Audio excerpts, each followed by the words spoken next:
What if the biggest thing stopping you from solving your problems is actually just the way you're thinking about them? Today, we're going to dive into a really simple, but honestly, super powerful mental shift. It's one that can take those challenges that feel totally paralyzing and turn them into goals you can actually achieve.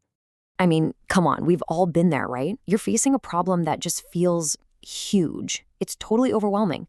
And what do? We analyze it, we worry about it, we definitely complain about it, but we don't actually move. We stay stuck. So here's a thought. What if the way we're looking at the problem is the problem? Well, this brings us to a really fundamental choice. According to Dr. Patricia Hulsey, there are basically two kinds of people, problem-oriented and solution-oriented.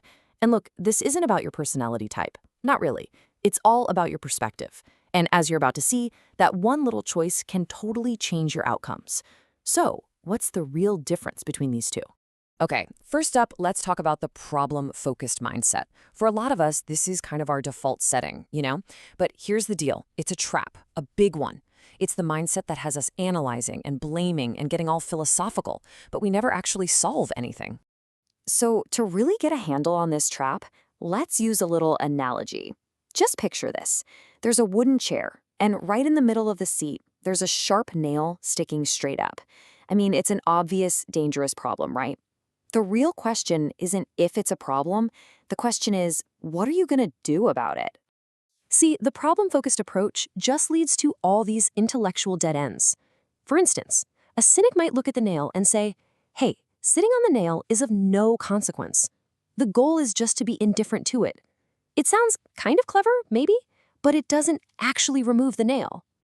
Or what about a fatalist? They just shrug and say, well, if someone sits on it, it was the will of the gods. It's all predetermined. And again, this gives you a way to kind of cope with the fact that the problem exists, but it does absolutely nothing to solve it. Then there's the Pharisee approach, which is all about assigning blame. Sitting on the nail is a consequence of sin. Who put it there? Whose fault is it? You see how the focus just shifts completely over to judgment and moralizing, and we totally avoid the simple, practical job of just getting rid of the danger. So here's the bottom line, right? Insights are not solutions. You can have all these deep thoughts about the nail. You can talk about where it came from, its moral implications, its place in the universe, but absolutely none of that helps the next person who's about to sit down. Just knowing you have a problem is not the same thing as solving it, not even close. Okay, so let's flip the script. Let's talk about the alternative. Instead of just obsessing over the nail, the solution-focused mindset asks one single, incredibly powerful question. How do we get rid of it? And that simple question, it changes everything. It immediately pulls you out of analysis and pushes you into action. Let's look at a real-world example to see how this plays out. Imagine a flat tire. You've got two people here. First, there's problem-focused Pete. He gets out of the car and just explodes, yelling, why are there even nails on roads? He's calling the media, he's calling an attorney, he is just stuck in a purple rage. Then you've got solution-focused Sam, same flat tire. But Sam already has an auto club membership. He just calls for help, gets the tire changed, and he's on his way. See the difference? One person stays stuck, the other moves forward. This is so crucial because the questions we ask ourselves literally shape our reality. Think about it. The problem question is, why am I poor? That question just keeps you stuck, analyzing your poverty. But the solution question is, how can I make some more money? See? That one immediately points your brain towards action, towards opportunity. One question is a dead end, the other one opens up a whole world of possibilities. And hey, this mindset is nothing new. In fact, it's a timeless principle of effective leadership. The source material for this actually points to some really classic examples from the Bible. So let's take a look at these not just as historical icons, but as really powerful case studies in problem solving. Just think about Jesus' approach. This was a masterclass in having a bias toward action. When faced with real, tangible problems, sick people, dead people, lepers, thousands of hungry people, a raging storm, the response wasn't analysis, it was immediate action. He healed the sick, he raised the dead, he cleansed the lepers, he fed 5,000 people, he calmed the storm. He didn't conduct an autopsy on Lazarus to figure out the cause of death. He solved the problem. He didn't do a meteorological deep dive on the storm. He just calmed it. It's all about action. And you can see this attitude was passed on. Take Peter and John. They meet a lame man who's begging. And they don't sit down and analyze the socioeconomic reasons for his condition. No. They say, I have no silver and gold, but what I do have I give to you. In the name of Jesus Christ of Nazareth, rise up and walk.